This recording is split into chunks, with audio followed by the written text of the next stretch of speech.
In the kingdom of Aurea, the king rides across the hills with his knights, hunting a dangerous dragon. They chase the creature all the way into a dark cave, but once they step inside, they discover something so horrifying that the entire group freezes in disbelief. Before anyone can react, the dragon suddenly swoops in and unleashes a wave of fire, burning down most of the knights in a single attack. The few who survive barely get a chance to move, because the beast lashes out with her tail, snatching them one after another and finishing them off. At last she turns toward the king. With no soldiers left and no hope of escape, he drops to his knees and prepares for his death. Many centuries pass. Far away in the cold northern lands, two sisters, Floria and Elodie, search desperately for any wood they can cut and carry home. Although they are the daughters of the local lord, life has become so harsh that they are working with their own hands to help their people survive. Their village is being destroyed by a brutal winter, and hunger and cold are slowly pushing everyone to the edge. Every day, more families abandon the town in search of a better place, and if things continue this way, soon there may be no village left at all. While the sisters are gathering wood, they suddenly notice a carriage passing nearby. This immediately feels unusual, because visitors almost never come to their remote land. Curious and worried, they hurry back home, where they find their father, Lord Bayford, and their stepmother, Lady Bayford, speaking with a nun. The nun studies Elodie for a moment, then coldly says that she will be suitable before leaving. After she is gone, Lord Bayford reveals the reason for the visit. The royal family of Aurea has chosen Elodie to marry their prince. Elodie is stunned and refuses right away, because marrying a stranger in a foreign kingdom is not the future she wants. But her father makes her see the situation differently.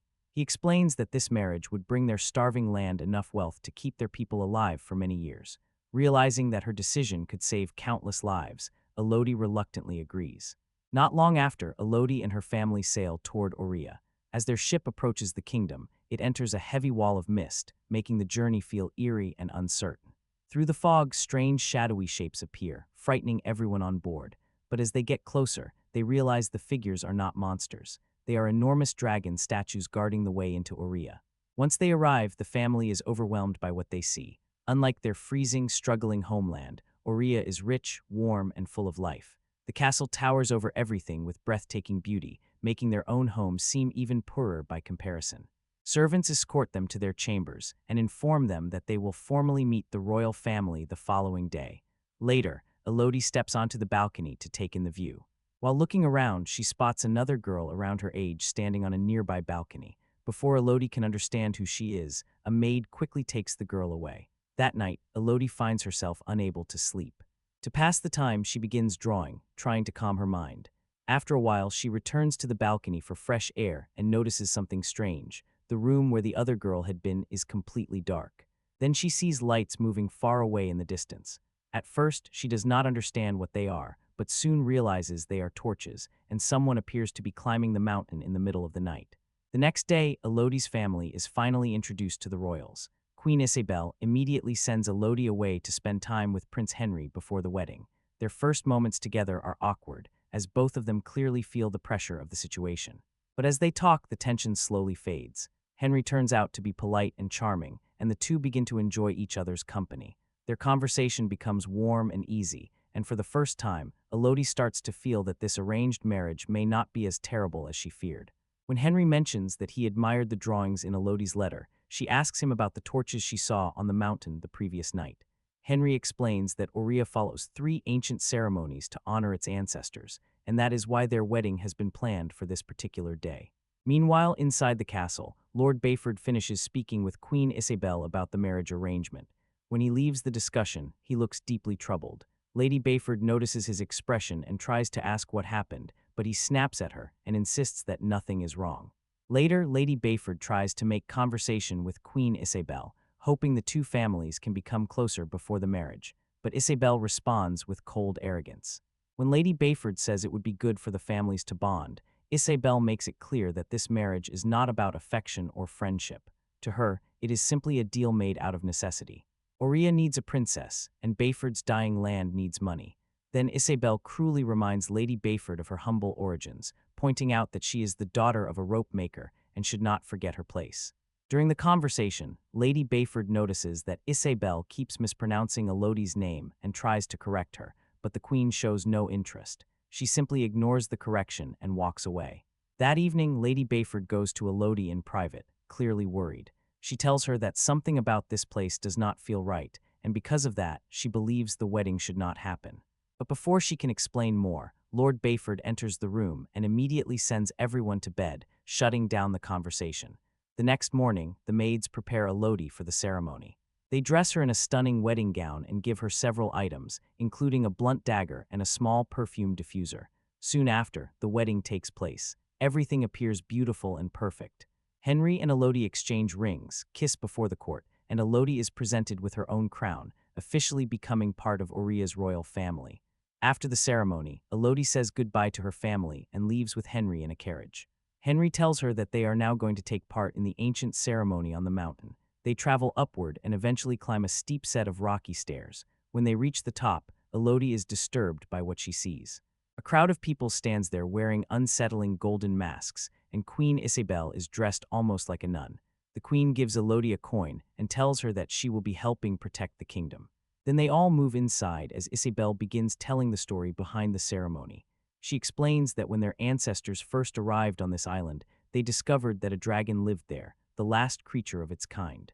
Once the humans settled, the dragon attacked their village. In response, the king gathered his soldiers and marched to fight the beast, but the battle ended in disaster. The dragon slaughtered every soldier, leaving only the king alive. To secure peace and allow humans to remain on the island, the king was forced to surrender his 3 daughters to the dragon. As Elodie listens, she becomes more and more uneasy. Everyone around her keeps staring in a strange, almost hungry way, and the group is now crossing a narrow bridge hanging over a deep chasm. The danger beneath them makes the whole ritual feel even more sinister. Queen Isabel continues, explaining that every generation honors the king's sacrifice. Then, without warning, she cuts both Henry's hand and Elodie's hand, binding them into the ceremony. She forces their wounded hands together, mixing their blood, then covers them with a ceremonial cloth. In front of everyone, Queen Isabel declares that Elodie now carries royal blood. Elodie, still believing this is just another strange tradition, throws the coin into the abyss below, assuming the ritual is finally over. Then Henry lifts her into his arms as if he is going to carry her across the bridge. For one brief second, everything seems normal, but then his expression changes. He quietly apologizes, and before Elodie can understand what is happening, he throws her into the chasm.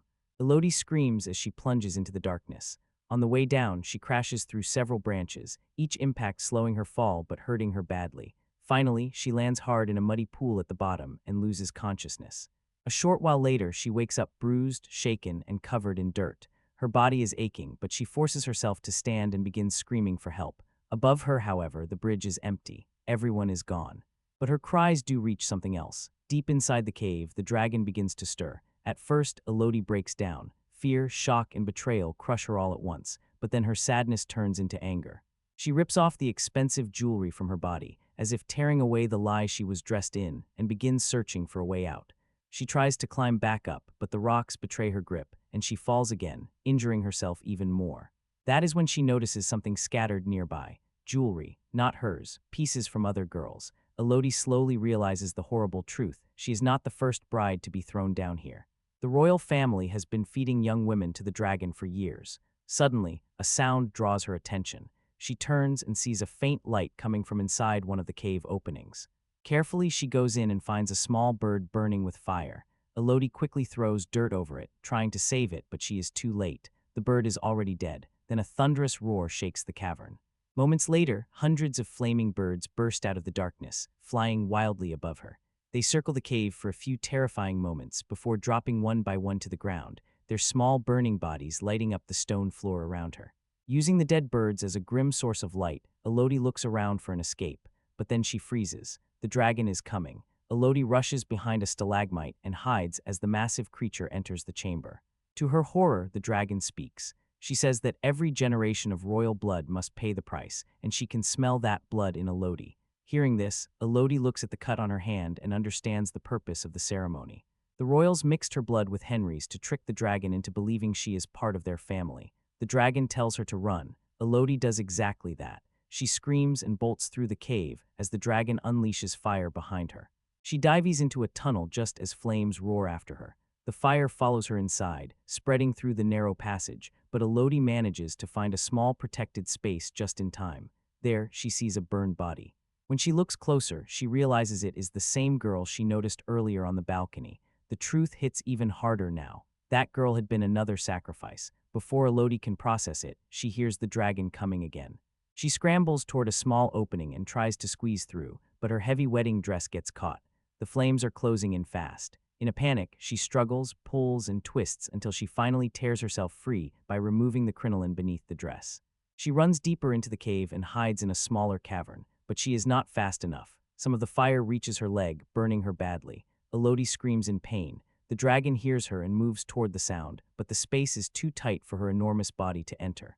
After the dragon leaves, Elodie remembers the blunt dagger hidden with her wedding dress. She takes it out and sharpens it against the rock until it becomes useful enough to cut fabric. Her injured leg is burning with pain, but she refuses to stop. She tears part of her dress and wraps the cloth around the wound as a rough bandage. Then she opens the small perfume diffuser and carefully catches a little flame inside it, turning it into a makeshift lantern. With this tiny light, she begins exploring the cavern and eventually discovers a narrow passage. She crawls into it, but once again, her dress gets stuck. Elodie pulls with all her strength until the fabric finally gives way, but the sudden release sends her sliding down the passage. She tries desperately to grab onto something, but her hands are wounded and exhausted. She loses her grip, falls again, and the flame inside the diffuser goes out. Still, Elodie refuses to give up. She forces herself to stand, using the cave wall for support, and limps toward a faint light in the distance. Every step hurts, but she keeps moving. After a long and painful walk, she finally emerges from the tunnel, only to stop just in time before stepping off the edge of a cliff. The light is still visible on the other side. Elodie looks down into the abyss between her and freedom. Then she removes her wedding ring and throws it into the darkness, rejecting everything that brought her here. She backs up, takes a breath, and runs. She leaps across the gap. For a moment, it seems like she has made it, but the far side is slick and difficult to grip. She starts sliding down, unable to hold on. Luckily, her belt catches on a sharp rock, stopping her fall for a few seconds. The belt begins to tear, but it gives her just enough time to pull out the dagger and jam it into a crack in the stone. Using the blade as an anchor, she slowly climbs the rest of the way up. On the other side, she finally discovers where the glow is coming from. The cave walls are covered with small, glowing slugs. They look harmless, almost beautiful. After checking that they do not bite, Elodie tears off one of her puffy sleeves and gathers several of the glowing creatures inside, creating a new lantern. With this strange new light in hand, she continues forward and soon finds a small underground lake. Desperate for water, she bends down and drinks, but immediately spits it out. The cave plants have made the water taste horrible and undrinkable. Then she notices drops falling from the ceiling. Ice is melting above her. Elodie stands beneath it, trying to catch whatever clean water she can. But suddenly the ice begins melting much faster. The light shining through it turns reddish. Elodie opens her eyes and realizes why. The dragon is burning through the ice from above. Elodie runs just as the dragon breaks through and crashes into the cavern, chasing her once again. But the creature cannot follow far, because Elodie escapes into another tunnel too narrow for a beast of that size. Inside this smaller chamber, Elodie finds writing scratched into the wall. The message says it is safe there because the dragon cannot reach inside. It is signed with the letter V. As Elodie searches the space, she finds dresses left behind by many other girls. On another wall, names have been carved over the years. Among them, she finds the V belonged to a girl named Victoria. Elodie takes a quiet moment to grieve for all the young women who were betrayed and abandoned here before her. Then she removes the bandage from her burned leg and sees that the wound has not improved. It looks painful, raw, and dangerous. Exhausted and injured, Elodie eventually tries to rest, clutching the glowing slug lantern close to her, but peace does not come. As she drifts towards sleep, she begins seeing visions of the girls who came before her. Their ghostly figures surround her, reliving their fear, agony, and betrayal inside the darkness of the cave. Victoria carefully scratches her name onto the wall, but just as she does, she turns to Elodie and whispers that everything she's seen, everything the ceremony represented, has been a lie. At that moment, Elodie awakens to find glowing slugs crawling all over her burned leg.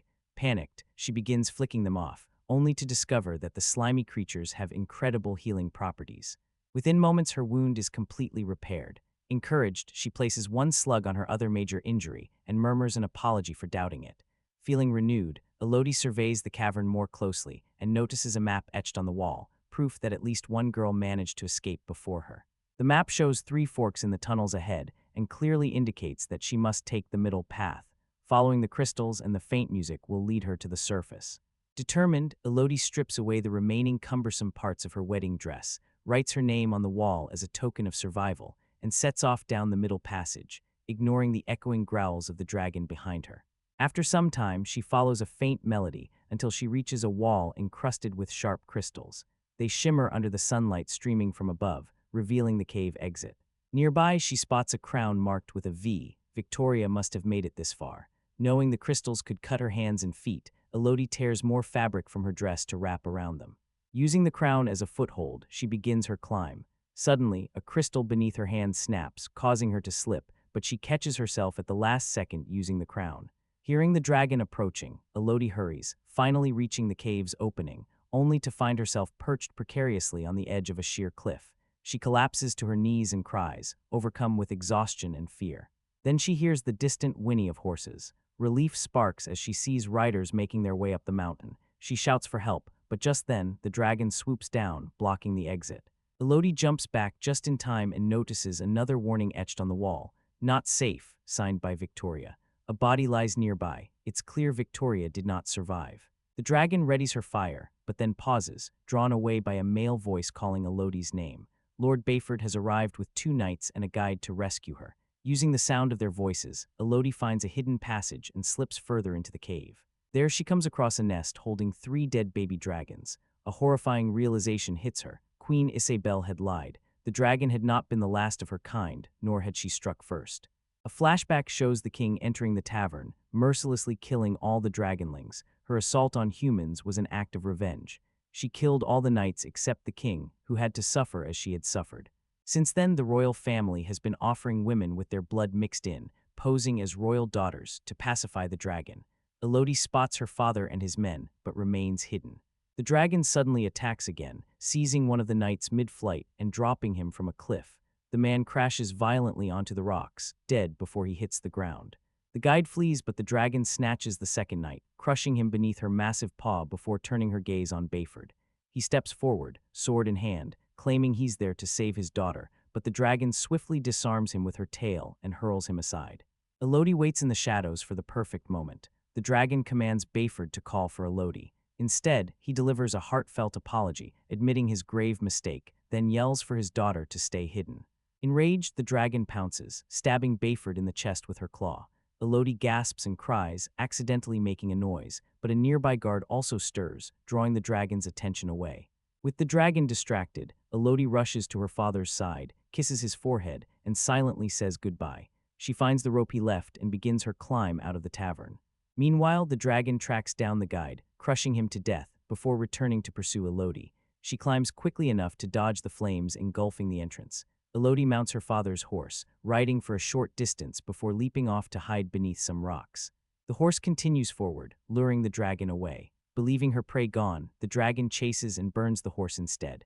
High above, she unleashes fire into the clouds, summoning a violent storm, a fiery signal that the ritual and the deal have been broken.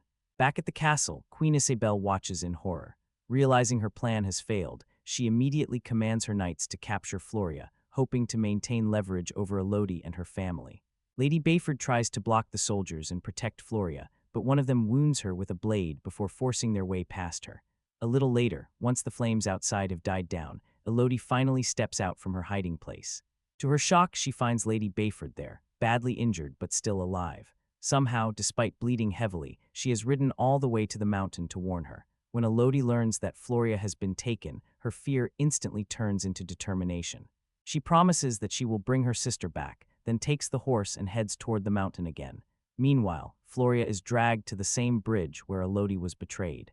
Prince Henry is horrified when he realizes what his mother intends to do. He refuses to take part in the ritual with a child, but Queen Isabel does not care about his guilt or his limits. Since Henry will not cooperate, she uses her own blood instead. She cuts Floria's hand, mixes their blood together, and turns the innocent girl into another false royal offering. Then, without mercy, she throws Floria into the chasm.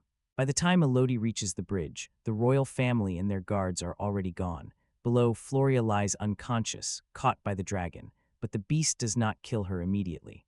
Instead, she keeps the child alive, using her as bait, knowing Elodie will come back for her sister. Desperate but no longer helpless, Elodie ties the rope and climbs down into the cave once again. This time she knows the darkness, the tunnels, and the danger waiting inside.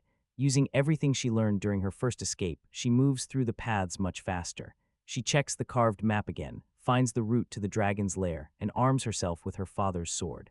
Then she prepares a trap. Elodie sets up pieces of armor with a rope positioned beneath a small flame. Once the rope burns through, the armor will fall and create a loud crash. After arranging everything, she steps away and waits.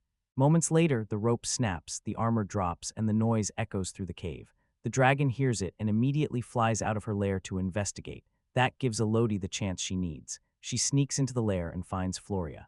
Elodie quickly wakes her, but Floria is hurt and can barely walk because of the wound on her leg. Before they can get far, the dragon realizes she has been tricked and returns. Floria hides while Elodie stands her ground with the sword in her hand. Elodie tries to tell the dragon the truth. She explains that Queen Isabel has deceived them both, that the girls thrown into the cave were never real princesses. But the dragon, blinded by centuries of grief and revenge, refuses to believe her. She prepares to breathe fire. Elodie thrusts the sword into the dragon's mouth, forcing the flames away from her, but the force of the attack knocks her off the edge of the lair. As she falls, the fire burns her arms and shoulder. The dragon pulls the sword free while Elodie crashes into a lake below. She swims out just in time, and Floria manages to throw her another sword. But before Elodie can fully recover, the dragon leaps onto her, pinning her down and driving a claw into her body. Just as the beast is about to finish her, Elodie grabs her dagger and stabs the dragon in the eye. The dragon roars in pain and throws Elodie aside. Elodie seizes the sword again and charges. With one eye injured, the dragon struggles to track her movements. Elodie manages to stab the creature in the chest, but the blade barely harms her. The dragon catches Elodie again, and Elodie strikes back by stabbing the beast's paw, forcing her to let go. As the dragon closes in once more, Elodie notices dust bouncing off a curved stalagmite nearby. In that instant, she understands what she can do. She places herself in front of the curved stone and challenges the dragon to burn her. Furious, the dragon unleashes a blast of fire. At the last second, Elodie dives away. The flames hit the curved stalagmite and rebound straight back at the dragon. The fire strikes her with full force, finally knocking the mighty creature down. With the dragon weakened, Elodie approaches and shows her the scar on her hand. She proves that the royal family used mixed blood to deceive her, and that for generations, the dragon has been killing innocent girls instead of true royal daughters. The truth breaks through the beast's rage. Exhausted and wounded, the dragon asks Elodie to end her life, but Elodie refuses. She drops the sword, choosing not to continue the cycle of revenge that began with the old king's cruelty. Instead, she gathers the glowing healing slugs and places them across the dragon's injured body, allowing the creature to recover. Meanwhile, back at the castle, another wedding ceremony is already underway. The royals are preparing to deceive the third girl of the generation, continuing their bloody tradition as if nothing has changed. Suddenly, a coin rolls down the altar, interrupting the ceremony. Then Elodie enters. Calm but fierce, she tells the bride to take her family and leave while they still can. She then warns the people of Aurea that they are free to run as well, but most of them refuse to understand the danger. Only the servants take her words seriously and hurry out. Then the dragon arrives. She descends upon the castle and unleashes her fire on everyone gathered there. Queen Isabel and every remaining member of the royal bloodline are consumed in the flames, finally bringing the cursed bargain to an end.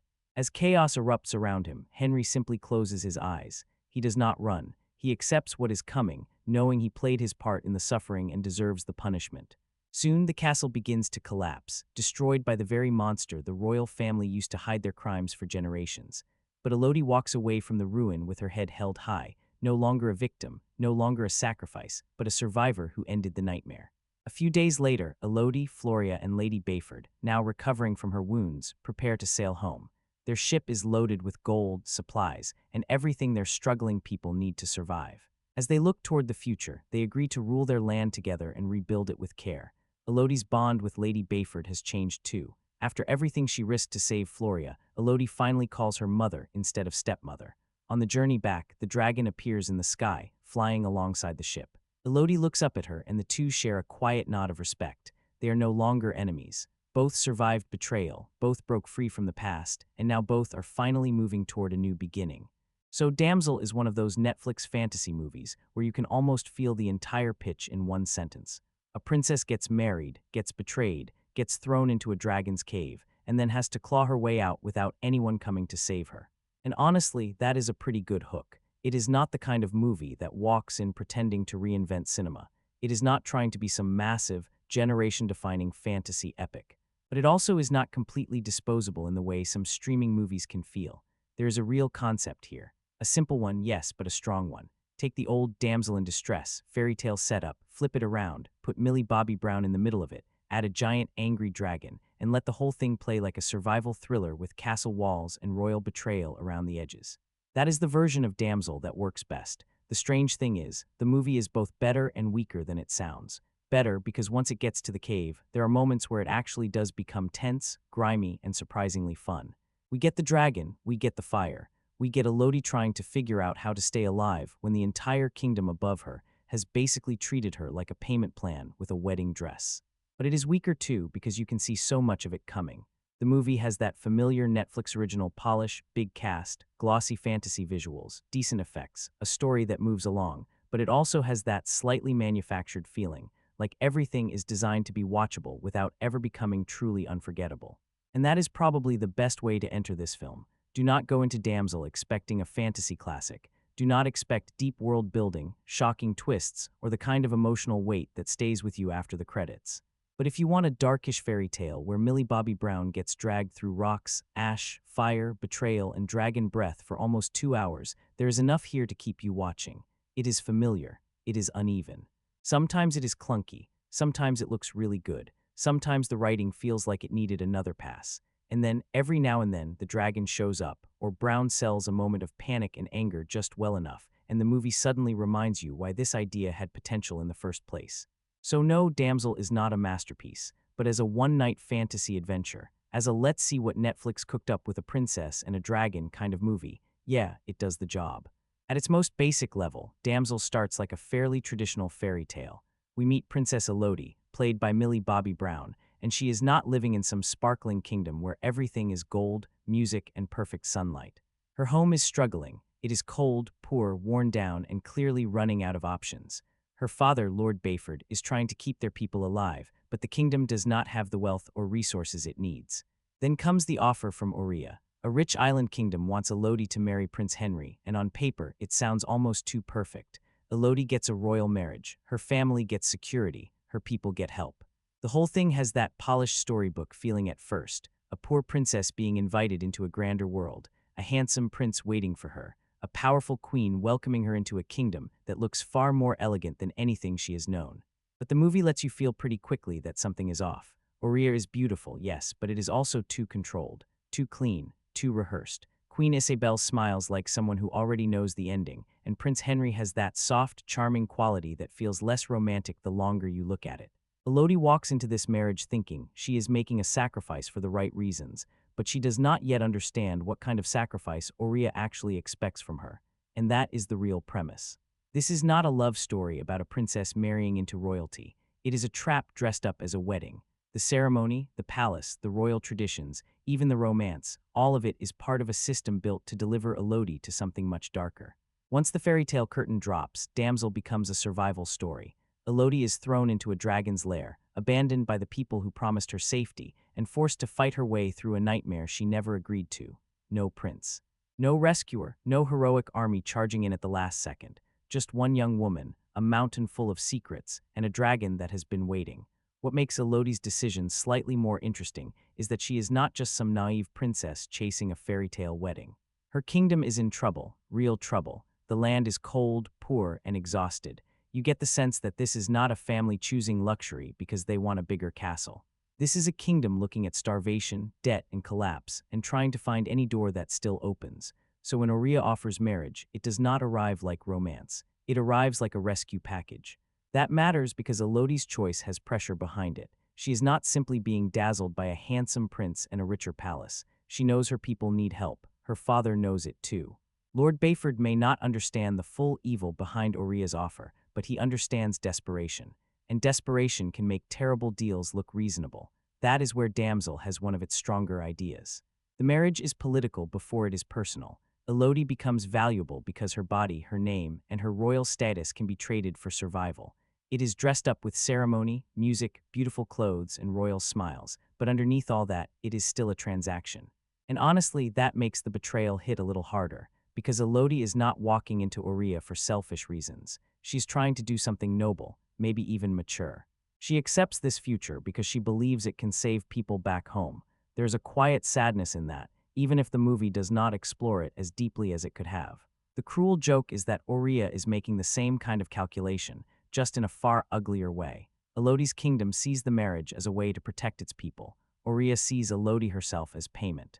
One side is desperate for life, the other is preserving comfort through sacrifice. So before the dragon ever appears, the movie is already about hunger, power, and what kingdoms are willing to do when survival is on the table. The fantasy setting makes it look like a fairy tale, but the deal at the center of it is cold, political, and deeply rotten. The kingdom of Aurea is the kind of place that looks beautiful in exactly the way suspicious places always look beautiful in fantasy movies.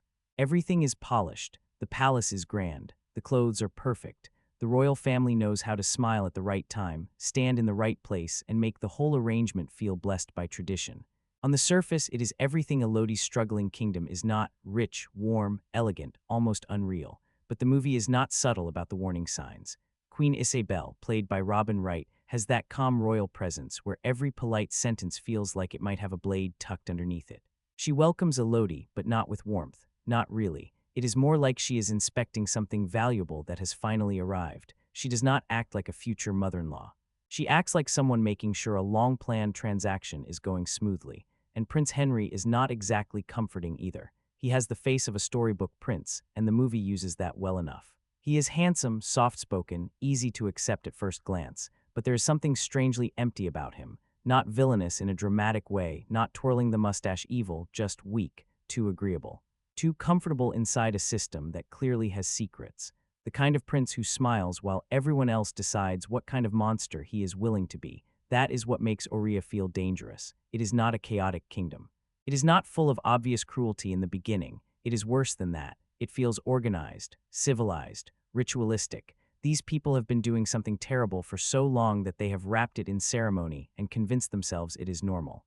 You can see why Elodie might want to believe in it. Her own home is desperate, and Aurea looks like salvation. But from the audience side, we are already watching the room too closely. The smiles last a little too long. The traditions feel a little too rehearsed. The queen's kindness has no softness behind it, and that is where the movie gets some decent tension before the dragon even appears, because the real monster is not just waiting under the mountain. Part of it is sitting at the royal table, wearing jewels, speaking politely, and pretending this wedding is anything other than a trap. Then there's Lady Bayford, Elodie's stepmother, Angela Bassett, who actually stands out in a surprising way. She isn't a wicked stepmother at all. In fact, she's one of the few people who seems to see the trap before anyone else does. She notices the cracks in Aurea's perfect facade, she questions Queen Isabel's charm, and she tries to warn Elodie that something isn't right. You can feel her frustration simmering underneath the polite smiles and royal etiquette. The film does a decent job showing that she's not just a background figure. She's protective, perceptive, and morally aware. But here's the thing, the script doesn't really give her much to do beyond that. She raises the alarm, she warns her stepdaughter, and then she sort of fades into the background. You keep waiting for her to act, to influence events, to be part of the survival drama, but she mostly functions as a setup for the audience. Hey, something's off here. It's a missed opportunity. Bassett clearly has the presence to do so much more, the kind of commanding energy that could have made the royal court scenes crackle with tension. Instead, we're left with glimpses of her potential, and a feeling that the film squandered one of its stronger secondary characters. Still, her warnings add a little heartbeat of reality amidst the shiny palace, and give us a sense that not every adult in this world is corrupt or complicit.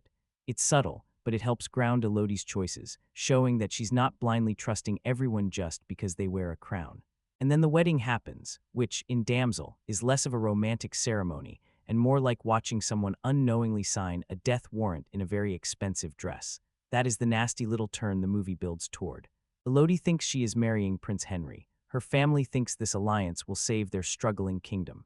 Everyone is smiling, everything looks ceremonial and ancient, and the whole thing has that polished royal pageantry where nobody says what they actually mean. But Aurea is not welcoming a bride. They are preparing an offering. The ritual itself is where the movie's fairy tale surface starts to crack. The blood, the vows, the old customs, the walk toward the mountain, all of it feels designed to make murder look noble.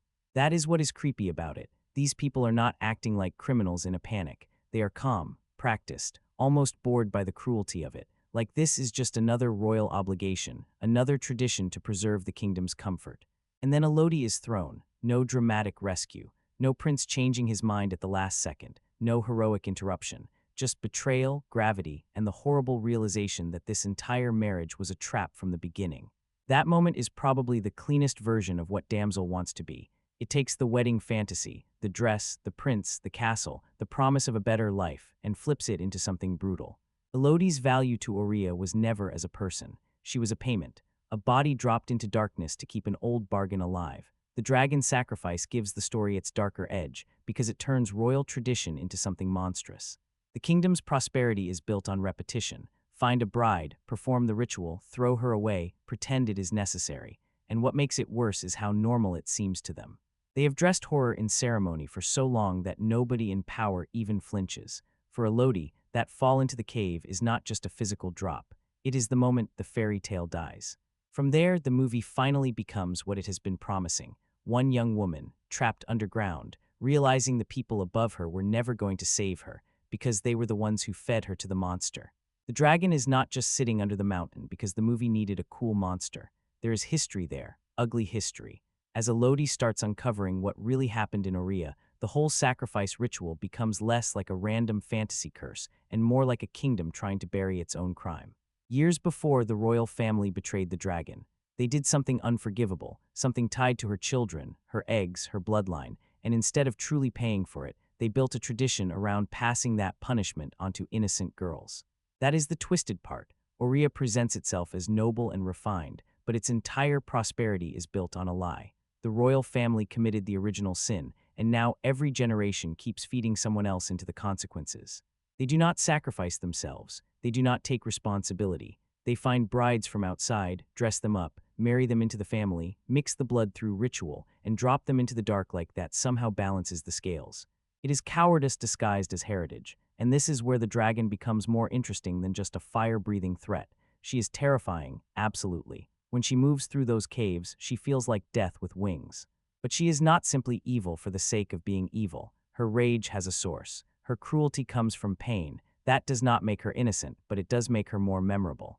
She is not just hunting Elodie because monsters hunt princesses. She is hunting because Aurea taught her that royal blood deserves to burn. The tragedy is that Elodie is not really the guilty one. She has been pulled into someone else's ancient debt. She is blamed for a betrayal she did not commit, trapped inside a revenge cycle created long before she was born, and that gives the story a sharper bite. The real villain is not only the dragon in the cave. It is the royal machine above it, the people who know the truth, keep the ritual alive, and keep pretending sacrifice is tradition.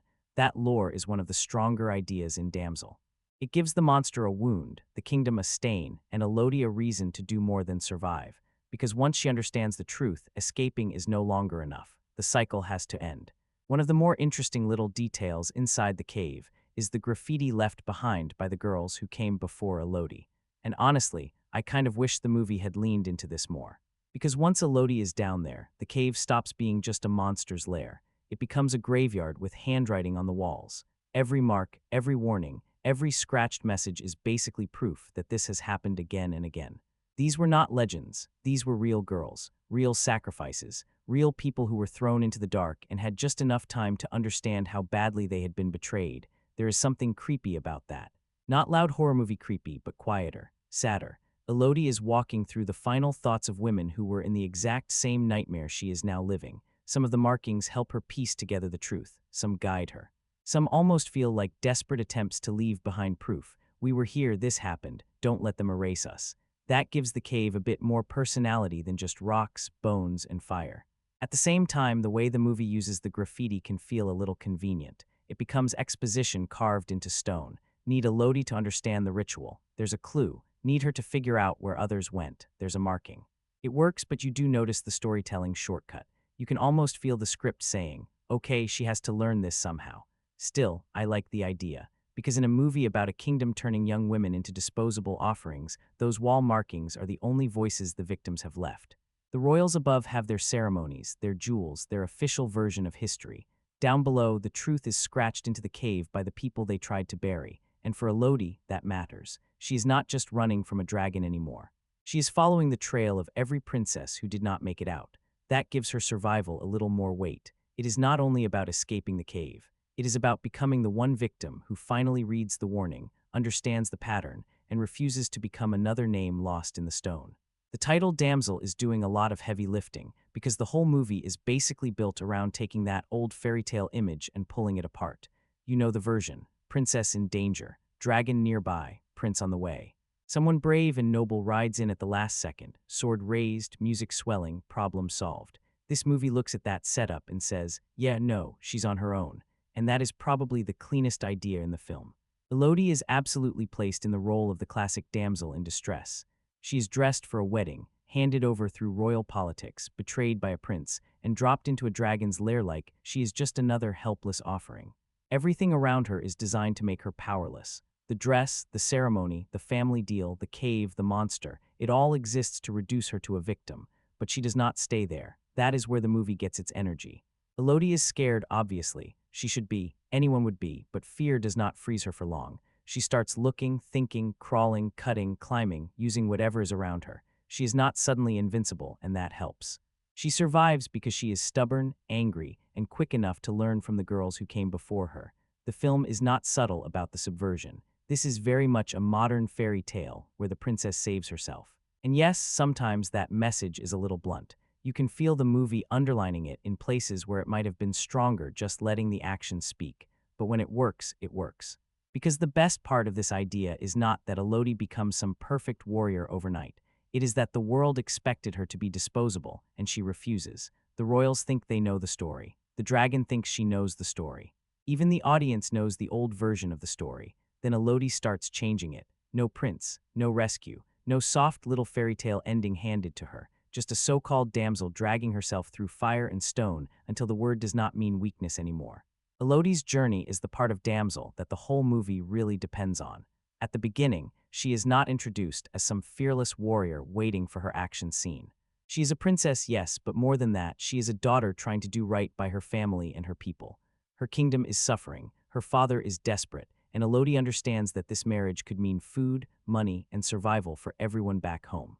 So she agrees, and that detail matters, because it makes her feel less like a fantasy stereotype and more like someone trapped by responsibility. She's not just walking into Aurea because she is dazzled by a prince.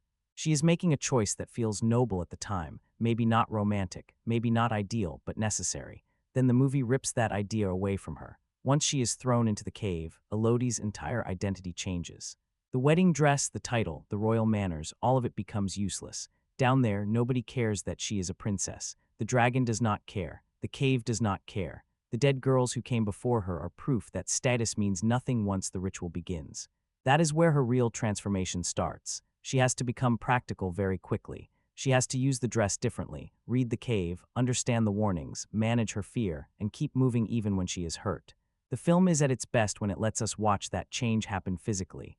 Elodie gets dirtier, bloodier, more exhausted, and somehow more focused. She is not turning into a hero through speeches. She is becoming one because survival demands it. There is something satisfying about that, not because the writing makes her incredibly deep, because honestly, it does not always give her that much emotional complexity, but because the situation itself forces growth. She goes from being someone used in a political arrangement to someone who sees the entire rotten system clearly. She learns that the royal family above her did not just betray her personally, they have been doing this for generations. By the end, Elodie is not simply trying to escape anymore. She wants to break the pattern. That is the stronger version of her arc. It is not just princess becomes warrior. It is victim understands the machine that made her a victim and decides she will be the last one.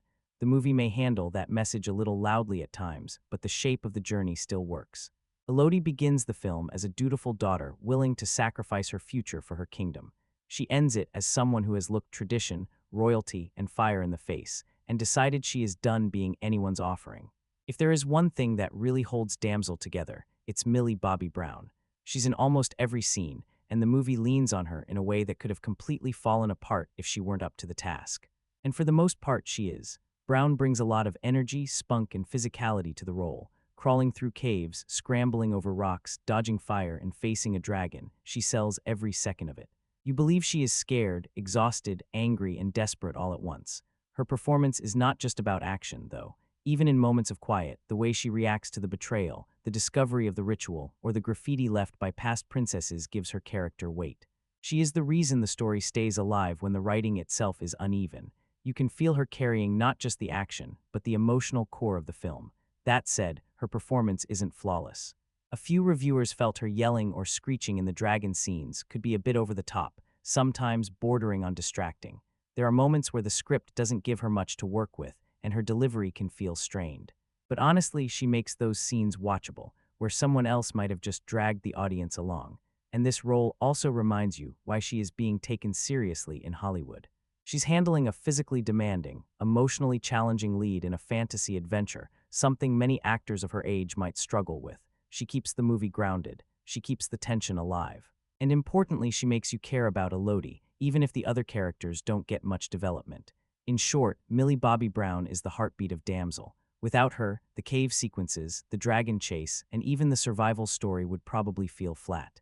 With her, they have energy, humor, fear, and grit all rolled into one. She proves again that she can carry a film, for better or worse. The movie rides on her shoulders, and she mostly delivers.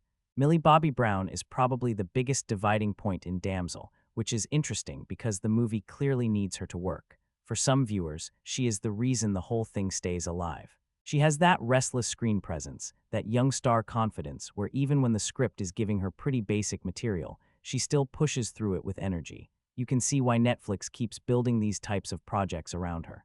She knows how to hold the camera. She knows how to look scared without becoming helpless. She knows how to make a survival scene feel physical, even when half of what she is reacting to was probably not there during filming.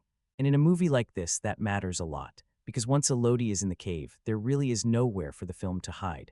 It is mostly Brown crawling around, bleeding, shouting, running, thinking, panicking, and trying to outlast a dragon. That is a lot to put on one actor. If you do not buy her, the movie collapses pretty quickly, but not everyone is going to buy her. Some viewers will find her intense and convincing. Others will find her performance a little too loud, especially in the second half, where the role demands a lot of screaming, gasping, and terrified reaction shots. There are moments where her delivery feels strained, not because she is not trying, but because the writing does not always give her clean emotional beats to play. Sometimes she has to carry a scene on pure effort, and you can feel the effort. That is where the mixed reaction makes sense. If you already like Millie Bobby Brown, Damsel probably gives you enough of what you came for. She is front and center, she is committed, and she gets to be bruised, furious, heroic, and vulnerable. But if you are not already sold on her as a movie lead, this film may not be the one that changes your mind. It shows her strengths, absolutely, but it also exposes some limitations.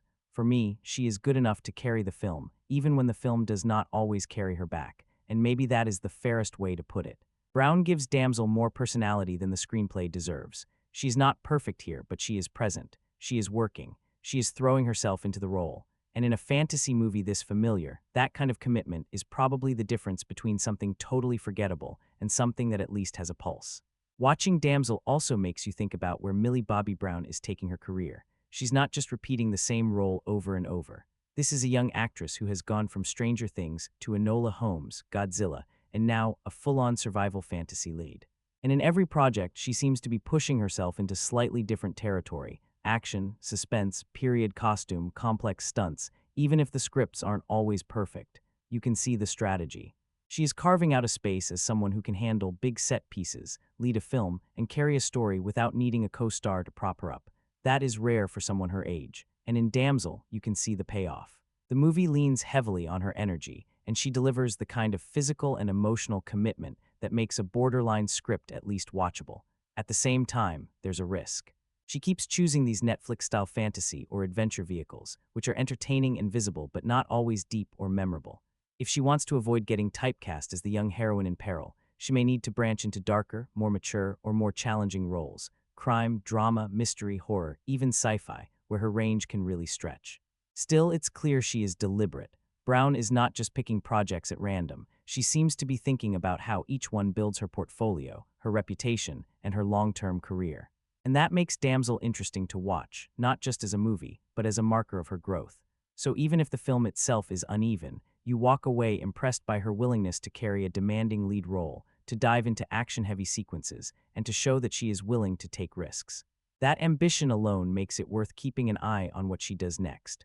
The supporting cast in Damsel, is one of those lineups that looks stronger on paper than it sometimes feels in the actual movie. You have Ray Winstone as Lord Bayford, Angela Bassett as Lady Bayford, Robin Wright as Queen Isabel, Nick Robinson as Prince Henry, Brooke Carter as Elodie's younger sister, and Shohreh Agdashlu giving voice to the dragon. That is not a weak cast, not even close. There are real names here, real screen presence, people who can give weight to a fantasy world that might otherwise feel a little too artificial. And to be fair, they do help. Ray Winstone brings that rough, tired authority to Elodie's father. You understand pretty quickly that Lord Bayford is not making choices from a place of comfort. He is a man under pressure, ruling a kingdom that is running out of options. Winstone does not need much to communicate that. A look, a bit of hesitation, that heavy presence he has, it works.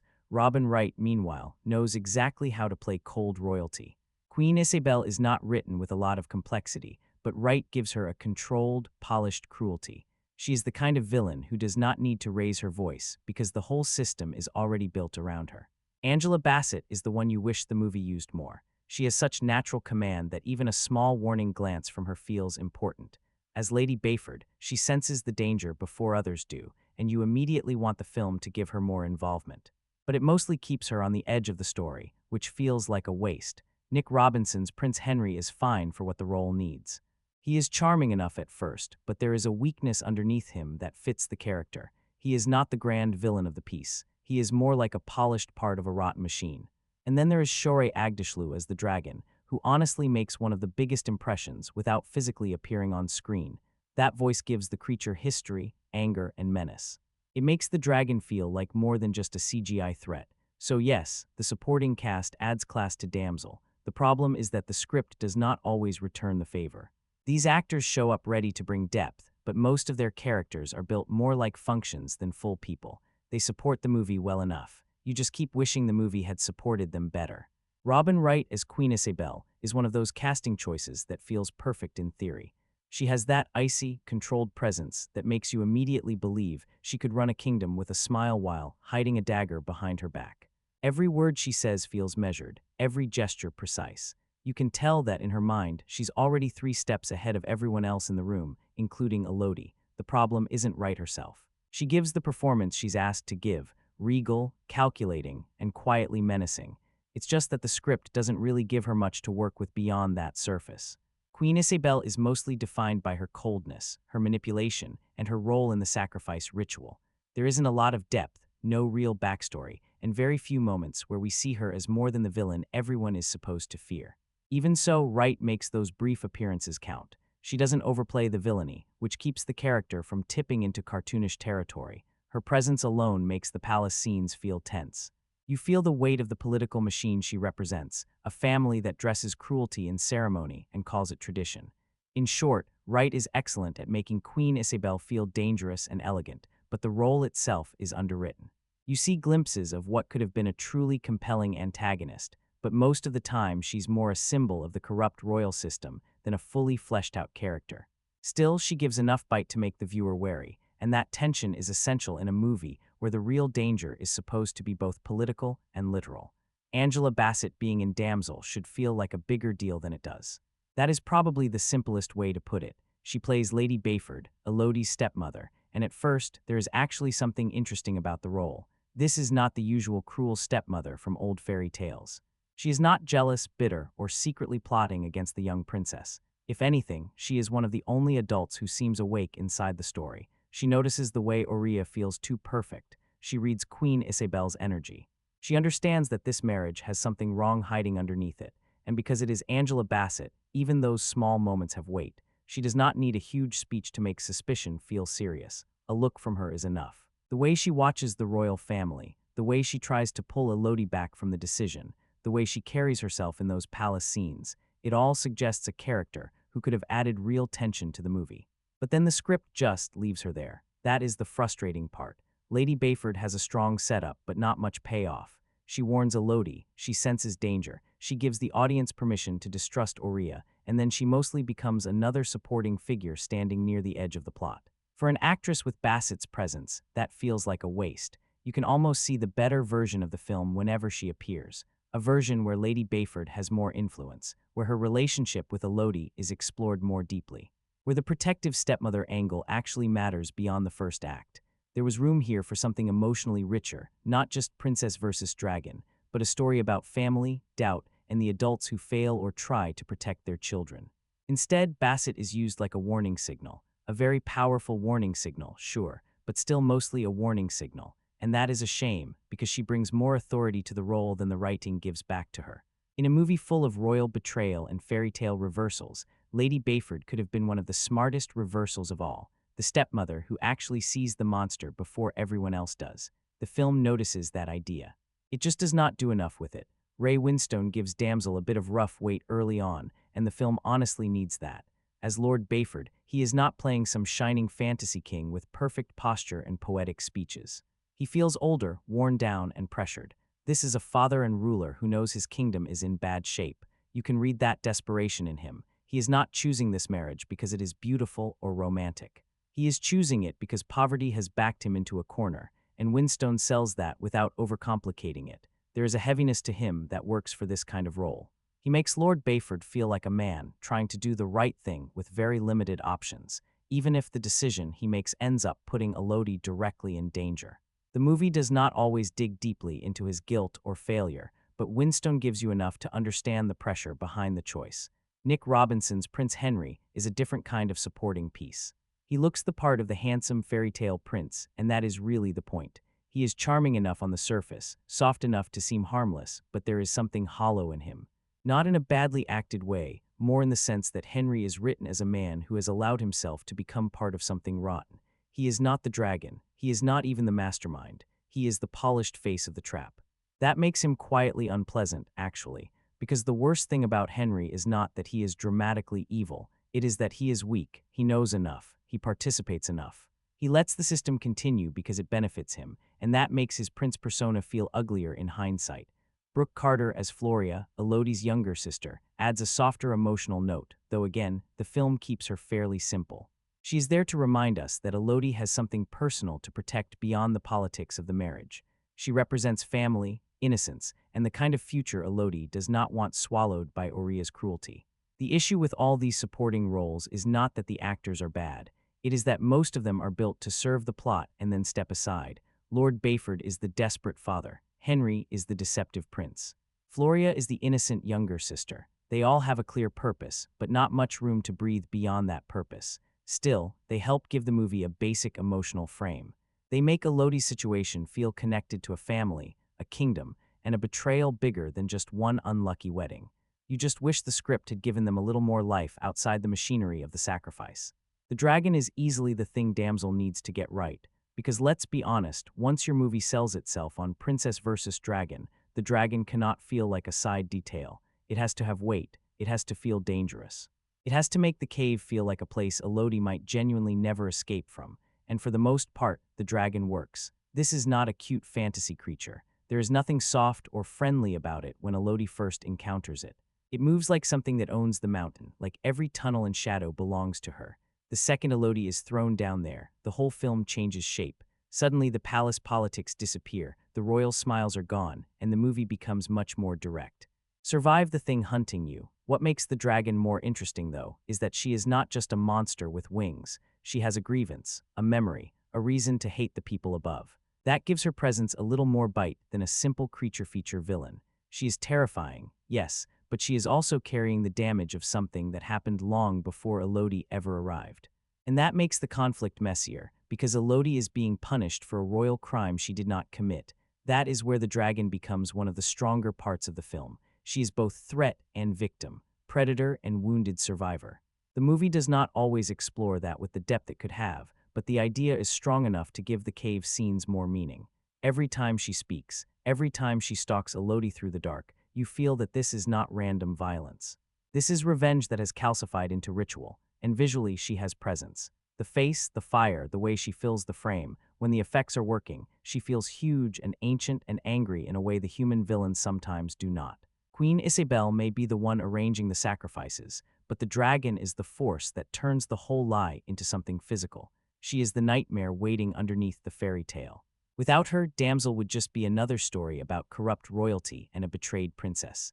With her, it becomes something more primal, a young woman trapped in the dark with a creature that has every reason to burn the world, even if she is burning the wrong person. One of the smartest choices Damsel makes is giving the dragon a voice that actually feels like it belongs to something ancient. Shorey Agdashlu does not just voice a monster here, she gives the dragon texture. There is this gravelly, wounded, almost hypnotic quality to the performance that makes the creature feel older than the kingdom itself. The second she starts speaking, you understand this is not just some beast hiding in a cave, waiting to roast the next unlucky princess.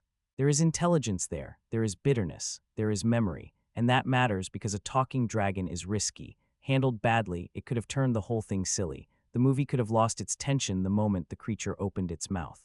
But Agdashlu's voice keeps the danger intact. She sounds calm in a way that is almost worse than roaring, like the dragon has already decided Elodie's fate, and now she is simply circling the moment. There is anger in the performance, but not cartoon anger. It feels personal. You can hear the grief underneath it, even when the dragon is being cruel. That gives the character a strange kind of dignity.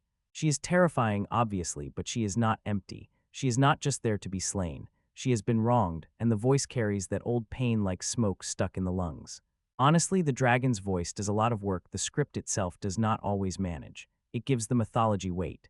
It makes the cave scenes feel less like a basic chase, and more like Elodie has entered the home of something furious, intelligent, and deeply scarred.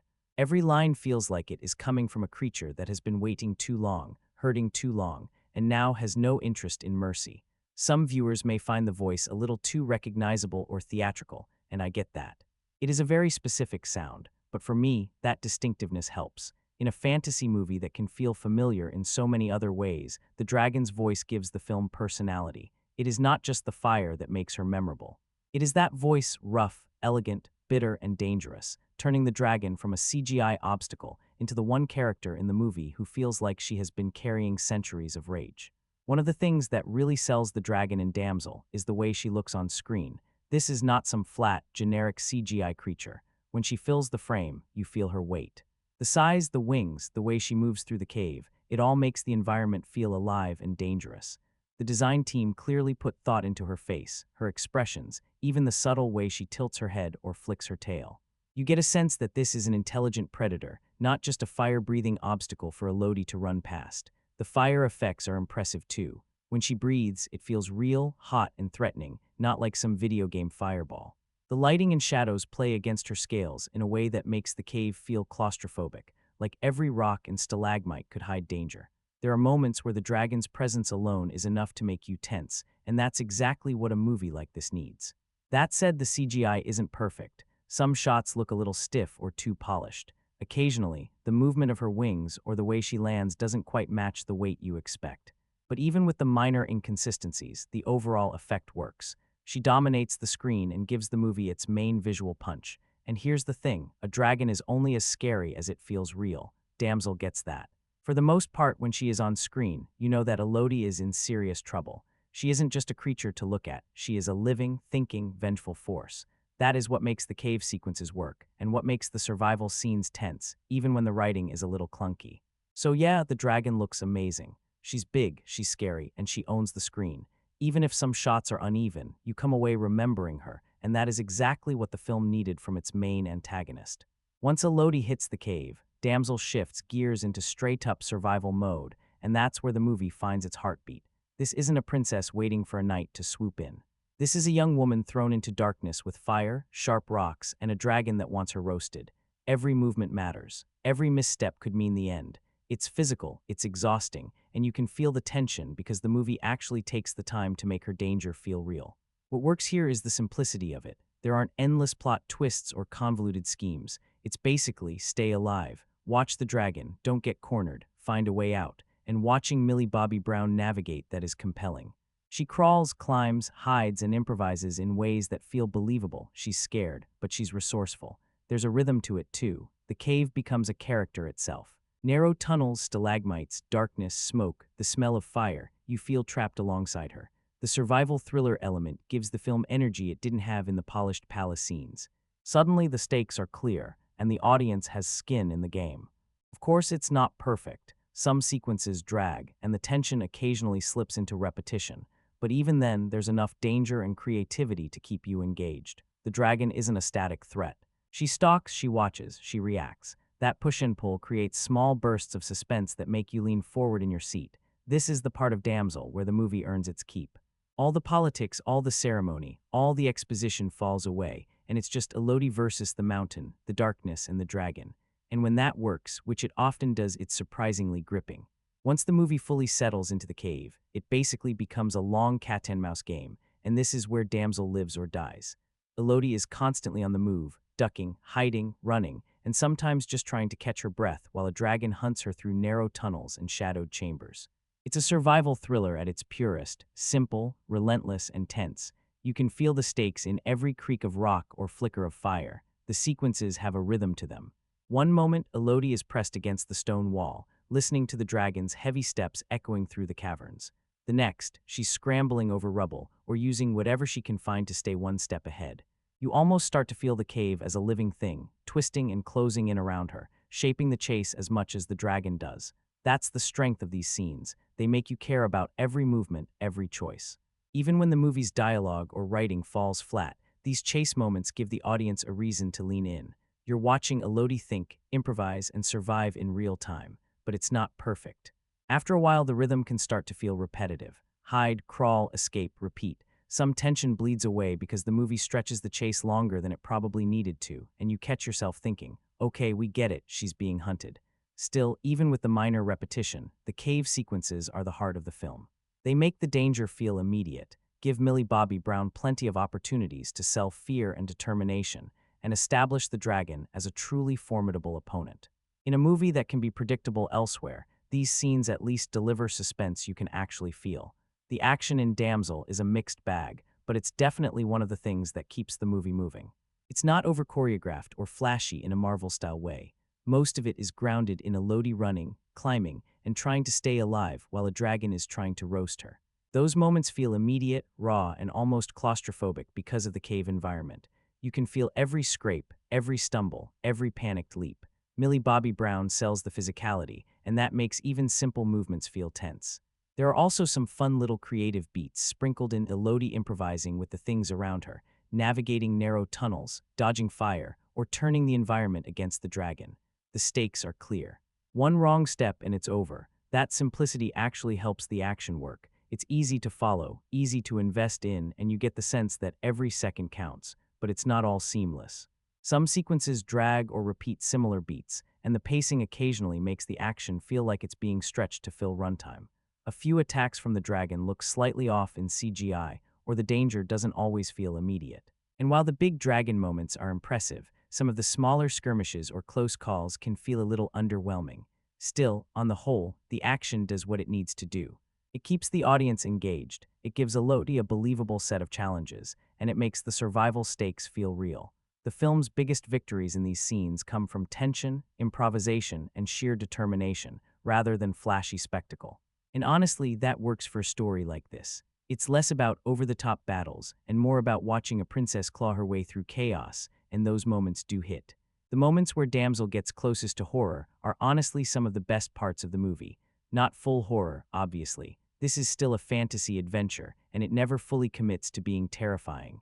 But every now and then, the film remembers that being trapped underground with a dragon should feel awful. Not heroic, not pretty, awful. There are scenes where Elodie is crawling through tight spaces, scraping herself against stone, barely able to move, and that is where the movie suddenly becomes much more effective. You feel the cave pressing in. You feel how little air there is. You feel how easy it would be to panic, because there is no room to fight, no room to run, and sometimes not even enough room to turn around. That kind of tension works better than some of the bigger action beats, because a dragon breathing fire is exciting, sure, but Elodie being stuck in a narrow tunnel while danger is moving somewhere behind her. That is the stuff that actually makes your shoulders tense up. It is simple, physical fear, the kind where you are not thinking about plot anymore. You are just thinking, please get out of there, and I wish the movie had pushed that side harder.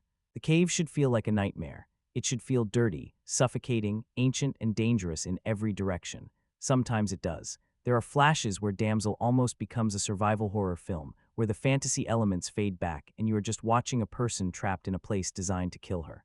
But then the movie softens it again. It pulls back into adventure mode, or message mode, or a more polished Netflix fantasy rhythm. The gore stays restrained. The fear is there, but it is never allowed to fully take over. Still, those claustrophobic scenes leave an impression. They remind you that Elodie is not just fighting a dragon. she is fighting the mountain itself. The darkness, the tight passages, the silence, the heat, the old bones, the feeling that every exit might become another trap. When Damsel leans into that, even briefly, it becomes a much sharper movie. What I like about Damsel is that it does not present its fairy tale world as something soft and magical for very long. At first, sure, it has the usual ingredients: a princess, a royal proposal, a wealthy kingdom, a handsome prince, big castles, ceremonial clothing, elegant halls, all of that. It has the shape of a story you already know. But underneath the gold trim, the movie is actually pretty grim. This is a world where kingdoms solve problems by sacrificing girls, where tradition is just a prettier word for murder, where a wedding dress can become a burial outfit before the bride even understands what is happening. That is the darker edge Damsel keeps circling, and when it leans into that, the movie becomes much more interesting. The fantasy here is not all wonder and adventure. It is betrayal, blood rituals, old revenge, royal cowardice, and a dragon living under a mountain with centuries of rage burning inside her. There is something nasty about the idea that Aurea has built this beautiful kingdom on something so ugly. The palace looks clean, but morally, it is rotten all the way down. And then there is the cave. That is where the dark fantasy tone really settles in. Once Elodie is thrown underground, the story loses the polished fairy tale surface. The world becomes stone, fire, bones, scratches on walls, and the remains of girls who were sent down there before her. It is not just a dragon's lair. It is a place full of failed escapes and buried truths. Now, the movie does not go as dark as it could. That is worth saying. There is a version of Damsel that becomes almost horror, something nastier and more haunting. This version stays more accessible, more adventure-driven, more young adult in its overall feel. It wants danger, but not too much danger. It wants brutality, but not enough to fully disturb the audience. Still, the dark fantasy flavor gives the film its personality. Without that edge, Damsel would just be another princess adventure. With it, there is at least some bite. The movie understands that fairy tales were not always clean stories for children. Sometimes they were warnings. Sometimes they were about hunger, punishment, monsters, and families making terrible bargains. That is the best version of Damsel, not the glossy Netflix fantasy, but the cruel little fairy tale underneath it. A story where the castle is the trap, the prince is part of the lie, and the dragon might not be the only monster in the kingdom. For all the talk of dragons, sacrifice, betrayal, and royal blood rituals, Damsel still feels very much like a young adult fantasy at heart. And that is not automatically a bad thing. The movie has dark ingredients, definitely. Elodie gets thrown into a cave to die. The dragon is not cute. The kingdom's secret is genuinely cruel. There are old victims, brutal moments, and enough danger to give the story some bite. But the film never becomes too disturbing. It does not push the violence so far that it turns into full horror, and it does not sit too long in the ugliness of the premise. It keeps things accessible. That is probably why the movie works best as a teen-friendly fantasy adventure. It has danger, but not the kind that overwhelms the audience. It has a strong female lead, but the message is clear and easy to follow. It has a scary dragon, but still enough polish and adventure to keep it from feeling too grim. You can imagine younger viewers getting pulled into the idea of Elodie being betrayed, trapped, and then slowly figuring out how to survive on her own.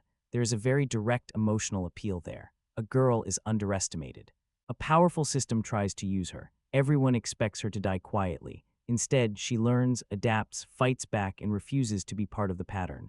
That is simple, but it is also the kind of simple that works for this audience. It is not subtle, no, but it is easy to root for. At the same time, that YA quality is also why the movie sometimes feels lighter than its own premise. You can sense a darker, nastier version of Damsel hiding underneath the surface. A version that leans harder into horror, grief, and the tragedy of all those sacrificed girls. But this version keeps pulling back. It wants the thrill of danger without becoming too heavy. It wants empowerment without too much emotional complication. It wants dark fantasy, but still packaged in a way that feels broad, watchable, and safe for a bigger audience. So really, Damsel sits in that middle space. Too dark to be a cozy fairy tale, but too polished and restrained to be a truly brutal fantasy horror story. It is scary enough for younger viewers to feel the stakes, but not so scary that it shuts them out. And for what it is trying to be, a Netflix fantasy adventure with a modern heroine, a dragon, and a clear survival arc, that young adult tone mostly makes sense. It may not give the story much depth, but it does give the movie its audience. One of the most obvious things about Damsel is that it wears its feminist message on its sleeve. This is a movie where the woman does not wait for a hero. She is the hero, the entire premise, a princess thrown into a dragon's lair with no one coming to rescue her. sets the stage for empowerment from the first moment she hits the cave floor. Every challenge, every obstacle, every close call is hers to handle, and the movie makes that very clear. Elodie's transformation is at the core of that message. She starts as a dutiful princess trying to save her kingdom, but by the end, she is actively reshaping her fate. She outsmarts the dragon, survives the trap set by the royal family, and refuses to be another sacrificial pawn. The film is explicit about her agency, her intelligence, and her ability to fight back, which is refreshing in a genre that often leans on male rescuers. That said, the feminist angle is not always subtle. Sometimes the movie underlines it a little too much, hitting you over the head with "look at her being a strong woman" moments instead of letting the story and action speak for themselves. You can feel the intention, which is admirable, but it occasionally overshadows nuance. Even so, it works for the audience it seems to be aiming at. There's a clear sense of empowerment. You are cheering for her, hoping she succeeds, and celebrating that she doesn't need anyone else to save her. That's what gives the film some of its energy, even when other aspects of the story are predictable or the dialogue is clunky. Ultimately, the feminist angle is central to Damsel's identity.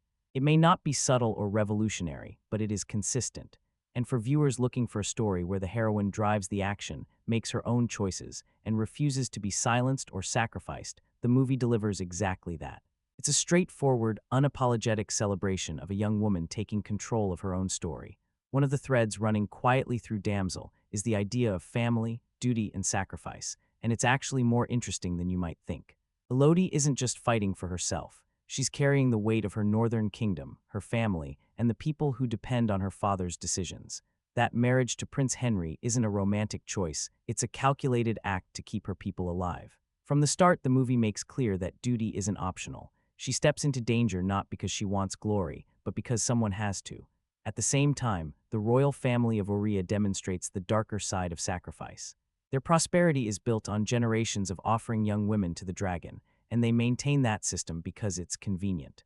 That contrast between Elodie's selfless duty and Aurea's cold, transactional cruelty adds a little moral weight to the story. It's not just a monster under the mountain, it's centuries of people making terrible choices in the name of survival or power. Even the small family dynamics matter. Lady Bayford's warnings, Floria's innocence, Lord Bayford's worry, they all give Elodie motivation beyond pure survival. You understand why she is willing to risk everything, why she keeps going, and why the stakes feel bigger than just life and death in a cave. The theme of sacrifice hits especially hard once the cave sequences begin. Every step Elodie takes reminds you that other girls didn't make it out, that the price of Aurea's comfort has always been someone else's life. And yet the film frames her actions as reclaiming that sacrifice, not just for herself, but for all the people who came before her. So while Damsel doesn't get super subtle about it, these themes give the movie some teeth. They make the story more than a dragon chase. It's a tale about loyalty, responsibility, and choosing to fight even when the system you were born into wants you to fail. And in a movie that is otherwise pretty straightforward, those ideas help make Elodie's journey feel bigger than just a survival story. If there's one area where Damsel struggles, it's the writing, and more specifically, the dialogue. A lot of the lines feel clunky or forced. Characters will say things that sound like exposition rather than natural conversation. You can almost see the script trying to tick boxes, explain the ritual, remind the audience of past sacrifices, or set up tension, all in the same breath. Sometimes it lands, sometimes it just makes you roll your eyes. There's also a predictability to the way the story is delivered. The setup, the betrayal, the warnings, the dragon chase, you've seen these beats before, and the dialogue rarely does anything to make them feel fresh. Even witty lines or sarcastic remarks from Elodie can feel undercut by the fact that the scene around them is so straightforward. And it's not just the words themselves. Timing is an issue, too. There are stretches where characters speak at length about things the audience already knows, which slows down the pacing. Other moments, when quick decision-making should feel urgent, are undercut by dialogue that drags or feels overly formal. That said, the writing is not a total disaster. It gives Elodie enough room to shine in her moments of action and survival. A few lines do land, especially when she's in the cave, improvising, or reacting to danger. But compared to how effective the visuals, action sequences, and even the dragon are, the dialogue often feels like the weak link holding the film back. In short, Damsel has an interesting premise and some strong performances, but the writing and dialogue sometimes remind you that a clever concept and a good actor can only go so far if the words on the page don't fully support them.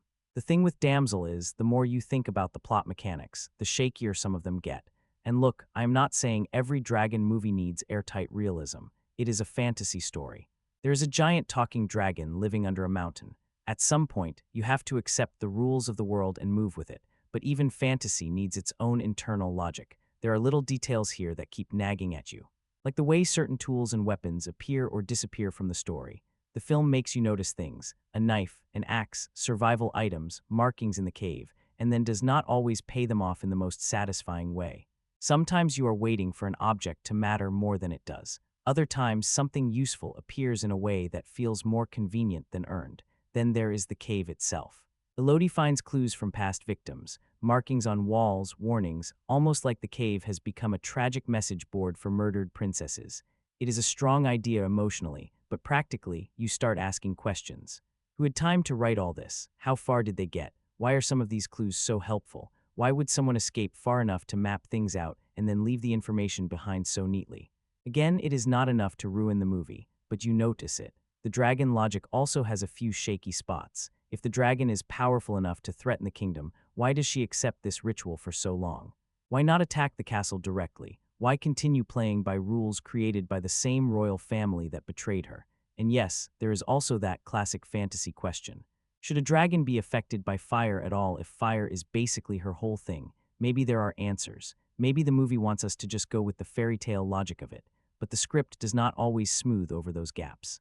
The biggest issue is that these questions pile up during scenes where the movie wants you to feel tension. Instead of being fully locked into Elodie's survival, part of your brain starts quietly picking at the setup.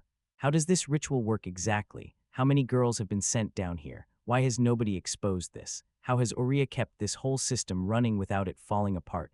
That is where the writing needed one more pass.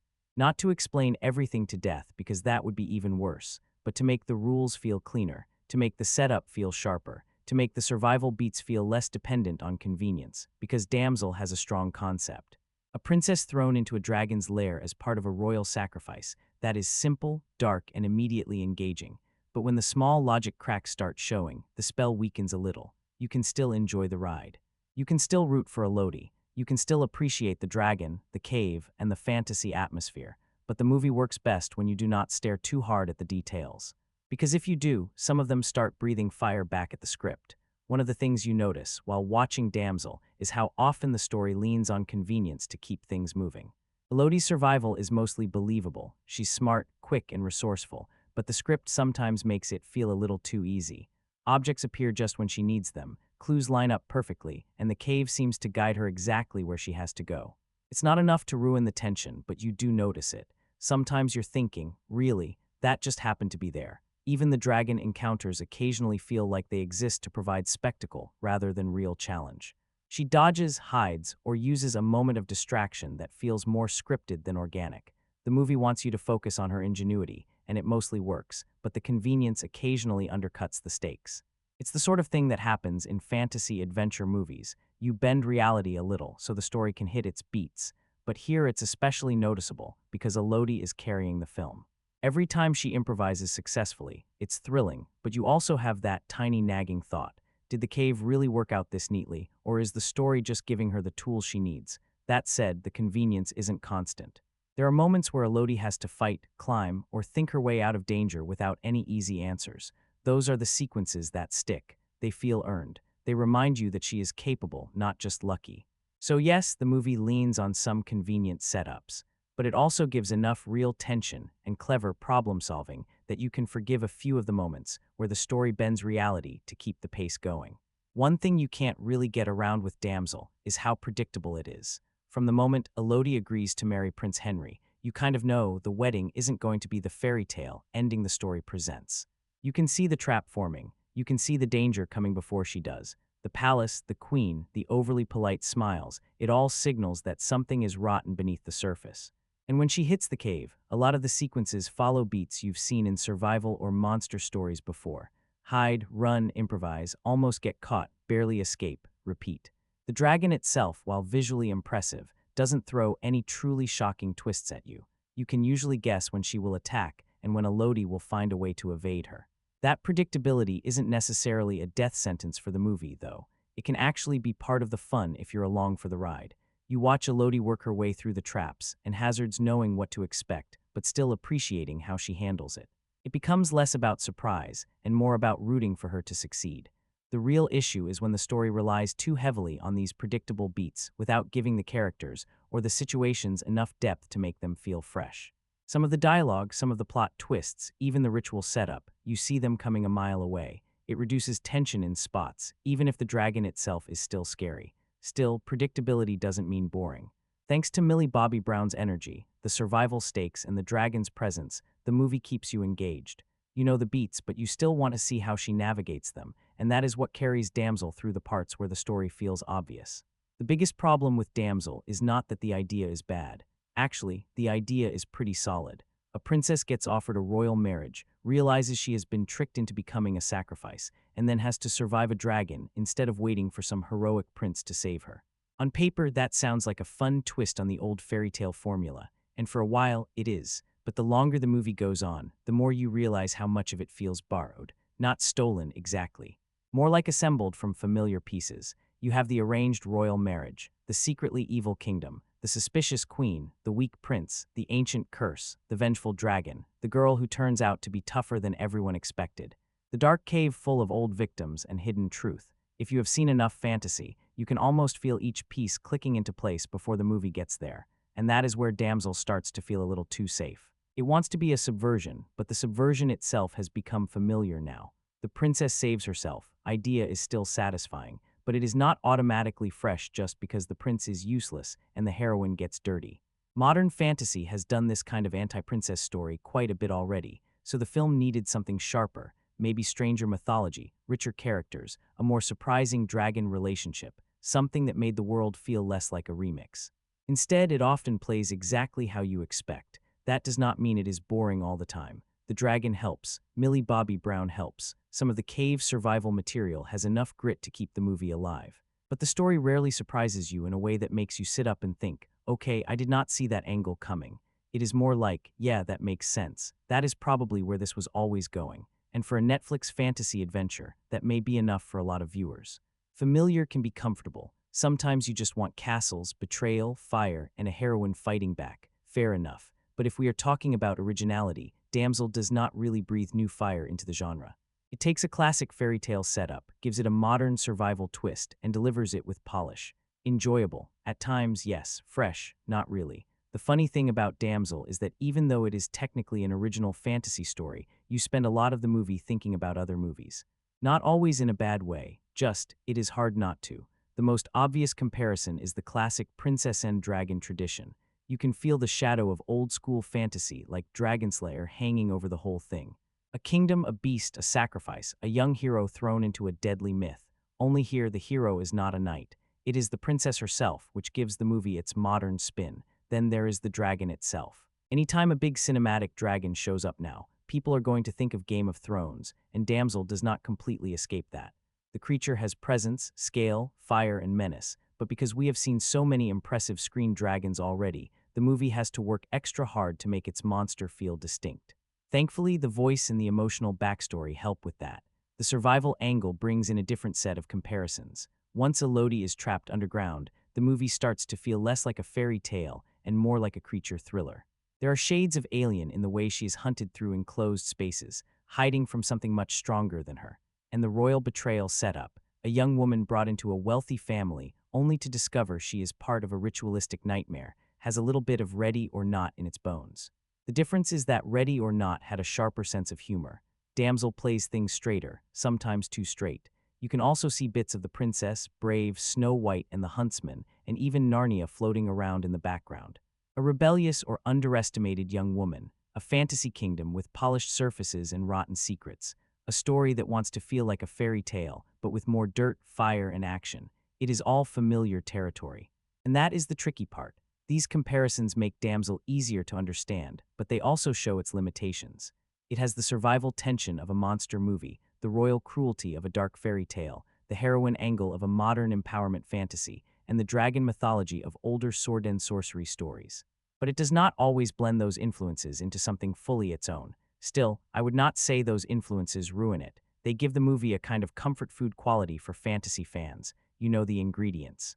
You know the rhythm. You know the betrayal is coming, the monster is waiting, and the heroine is going to have to become tougher than the story expected her to be. So Damsel may not escape the shadow of better or more memorable films, but it does borrow from the right shelf. It just needed a little more personality, a little more wit, and maybe a little more danger to stand proudly beside them instead of constantly reminding us of them. There is a very specific feeling some Netflix originals have, and Damsel absolutely has it. You know what I mean. The movie looks expensive enough that you can't call it cheap, but it still has that slightly packaged quality.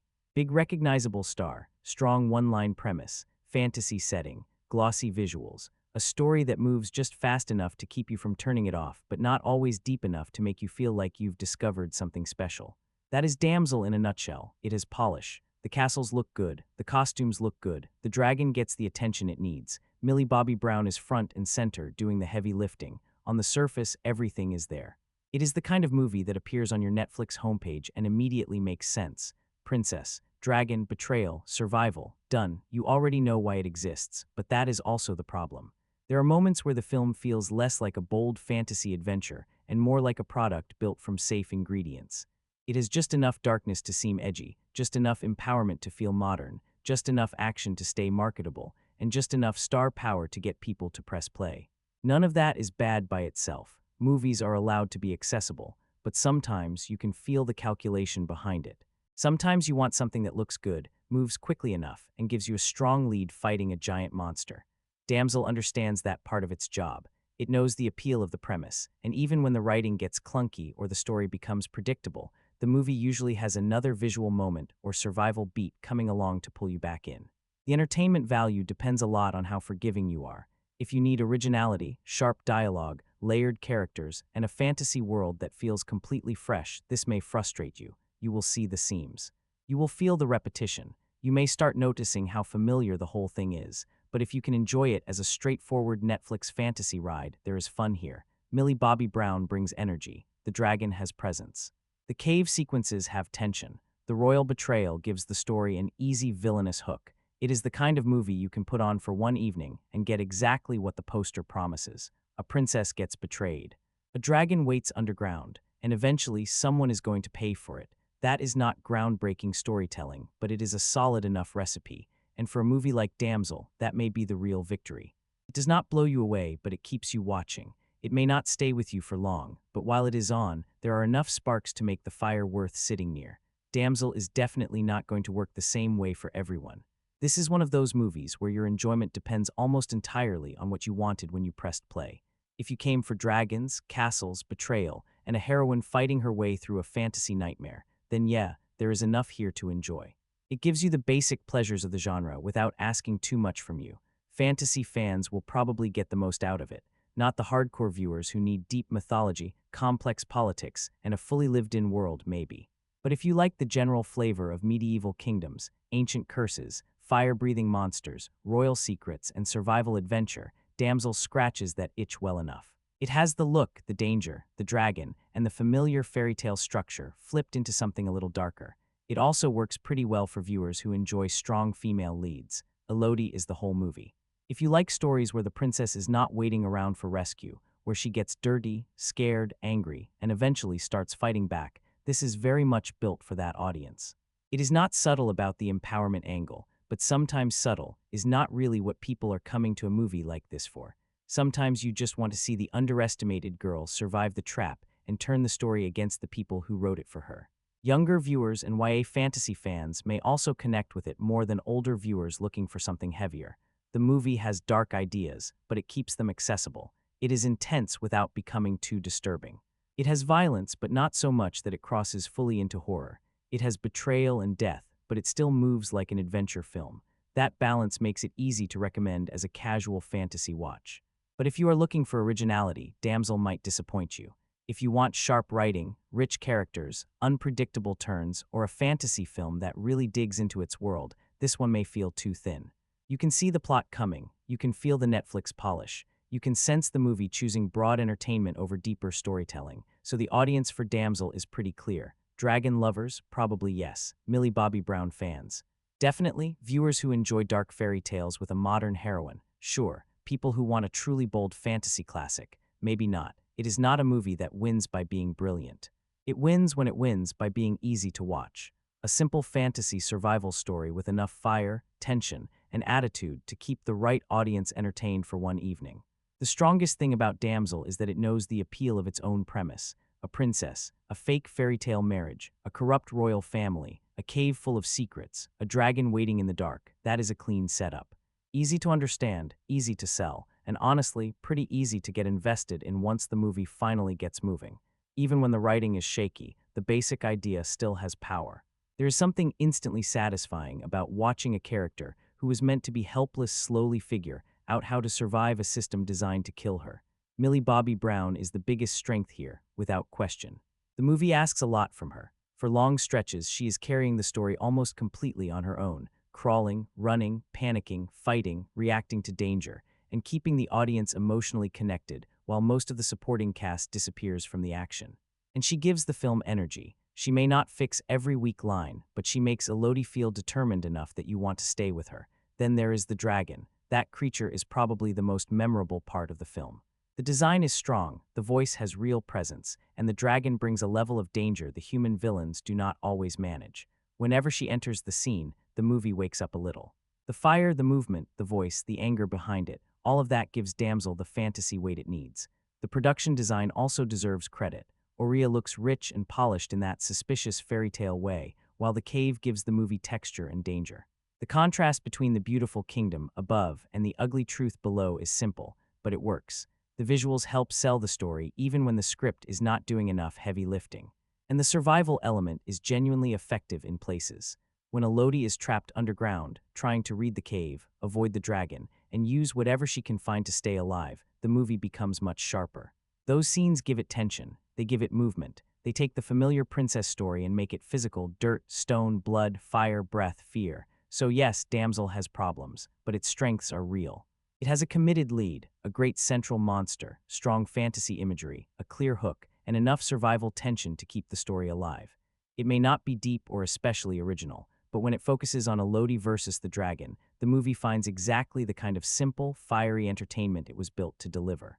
Where Damsel falls short is mostly in the places where it needed sharper writing. The premise is strong enough. A princess is tricked into becoming a dragon sacrifice. That is a clean, punchy idea. But the movie does not always build around that idea with enough imagination. Too much of the story feels familiar. You can see the betrayal coming. You can see the royal family's true nature coming. You can see the empowerment arc coming. And while predictability does not automatically ruin a fantasy adventure, it does make the movie feel safer than it should. The dialogue is another problem. A lot of it is functional rather than memorable. Characters often speak in ways that push the plot forward, but they rarely surprise you. The royal villains sound like royal villains. The warnings sound like warnings. The emotional beats are clear, but not always natural. Every now and then, you can feel the script working too hard to explain the story instead of letting the scenes breathe. Then there is the pacing. The opening takes a little too long to get to the real movie. We spend a lot of time setting up a twist that most viewers will probably guess early. Once Elodie enters the cave, things improve, but even that section can become repetitive. She hides, runs, climbs, escapes, and then the film finds another way to repeat the same rhythm. Some of those sequences work, but not all of them feel necessary. The supporting cast is also underused. And that is frustrating because the actors are not the issue. Angela Bassett, Robin Wright, Ray Winstone, these are performers who can bring weight to a fantasy world, but the script gives most of them thin roles. They feel more like plot functions than full characters.